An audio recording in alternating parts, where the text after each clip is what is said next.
the atrocities that are being inflicted on the Hindus in Bangladesh, there are protests that have been taking place in Kolkata near the Bangladesh High Commission, where Bangladesh Ministry of Foreign Affairs, which has urged Indian authorities to protect diplomatic establishments.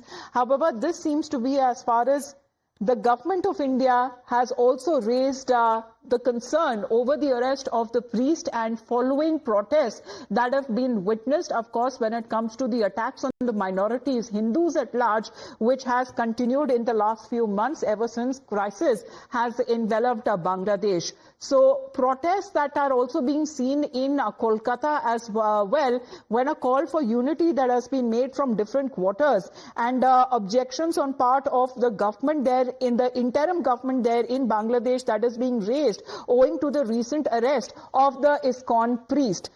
These are the pictures coming in with Bangladeshi authorities urging Indian authorities to protect their diplomatic establishment.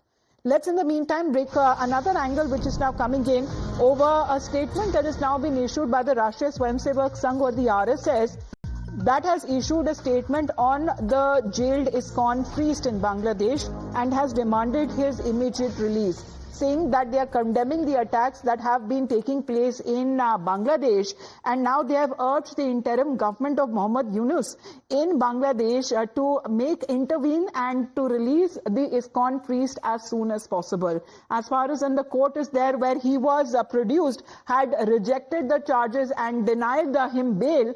Meanwhile, when it comes to taking up the charges that are concerned and denied him bail, we are looking at the follow-up when it comes to the outrage that has been witnessed both in Bangladesh and also in India.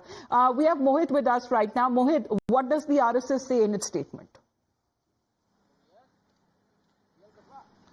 Well, it's a big statement coming in from the RSS, Amita. It's from the General Secretary of the RSS, Dattatreya Hoswale, who is the second in command of the Rashtriya Swayamsevak Sangh. And this particular statement, the RSS basically says that they condemn the attack on minorities and all the minorities, not just Hindus, but all the other minorities in Bangladesh, and also that how their houses have been looted, how the religious places have been touched and attacked. And when Chinmoy Das was protesting against this, he has been jailed, and hence the RSS say that the Bangladesh government should release Chinmoy Das as soon as possible. And the RSS has also asked the Indian government and also various organizations all across the world to take the cognizance of the matter and ensure that Chinmoy Das is released as soon as possible. So basically RSS has raised their concern. They also say that how again and again there have been various cases. We'll take up the detailed statement in just a bit, but this is the RSS raising concerns over Hindus being persecuted in Bangladesh and also issuing a statement demanding the immediate release of the ISKCON priest. Thank you.